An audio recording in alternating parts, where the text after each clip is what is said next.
We first broke the story of accusations against the CIA station chief in Algeria, accused of raping 2 Muslim women. It was an explosive charge anywhere, but particularly in a strict Muslim society with an active al-Qaeda presence.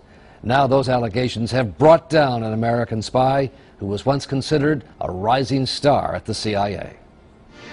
It was in 2008 that the U.S. opened a new embassy in Algiers, and a new U.S. ambassador, David Pierce, presented his credentials to the Algerian government. But now what appeared to be a new high in the relationship between the two countries could be in jeopardy.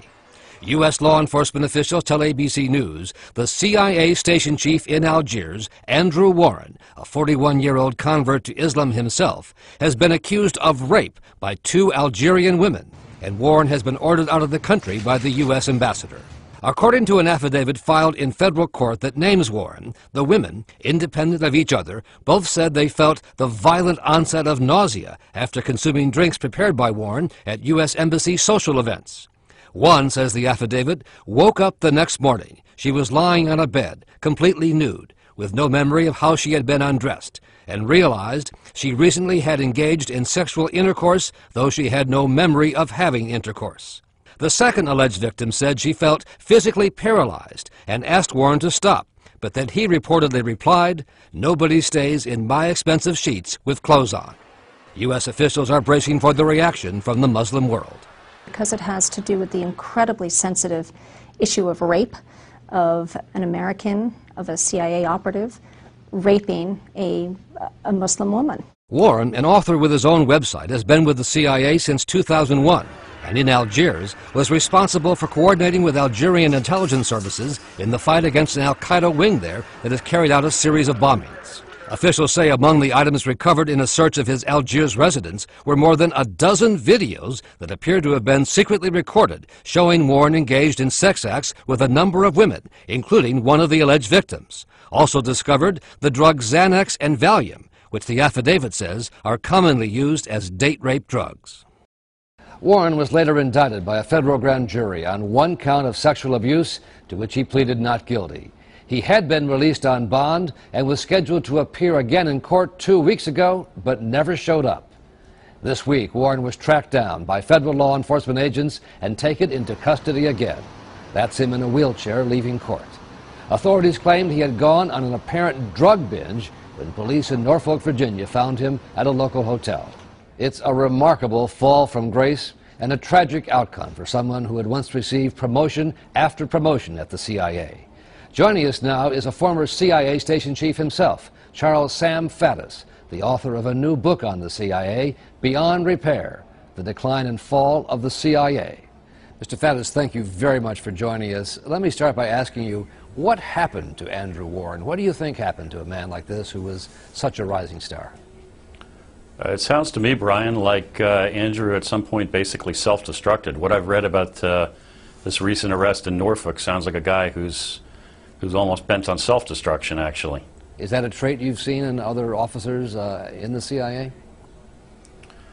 Well, the CIA, particularly for operations officer, could be a pretty pressure-packed job, so certainly there are individuals who sort of self-destruct, but I actually worked with Andrew in the past, and I never saw any of these tendencies when I worked with him. And from what you knew of him, what kind of an intelligence officer was he? When I knew him, he was a relatively junior fellow, and we kept him under close supervision, and he did a decent job. But obviously, he was pushed up very rapidly from there to when he became chief of station. And do you think too rapidly for his own good, in a way? I suspect that's the case, and I think unfortunately that happens with a lot of guys these days, that they get pushed up too fast. And why is that? You've taken a hard look at the CIA. What's happening in terms of its ability to run the organization? Well, one of the big factors obviously is because they're hemorrhaging seasoned hands. They're hemorrhaging folks with experience, and so of necessity they're pushing people up. But I also think there's some failures on the part of leadership. I mean, obviously somebody made some pretty bad assessments of this individual by giving him the trust they did. And as a practical matter, what's the effect on gathering intelligence, operating as a spy with those kinds of pressures? And as you say, the seasoned hands are leaving in droves. Well, when you take a guy out of agency training as an operator, you need to put him on the street for about 10 years under supervision before you've really got a guy who's proficient. So you start taking people out after a few years and putting them in as chiefs of station, they're just not up to that. They're not ready to handle that pressure. And now, that worked in the old days, but can you really take 10 years to groom somebody for that kind of position?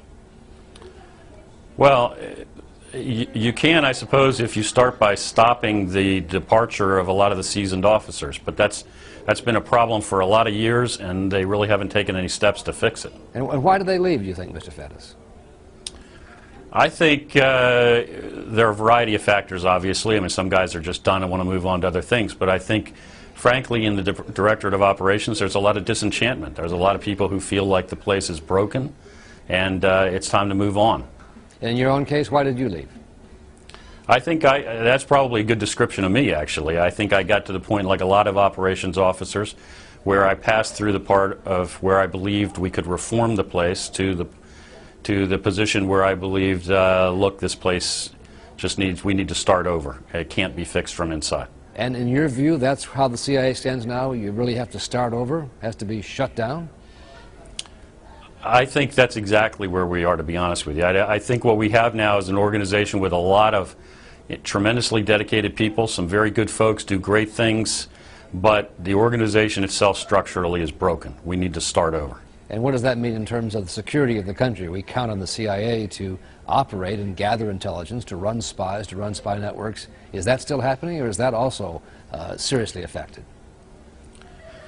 Well, as it stands right now, I think the bottom line is we are not collecting the human intelligence we need to be collecting. We are not penetrating the terrorist groups to the extent we need to. We're not getting the nation's business done to the extent we need to.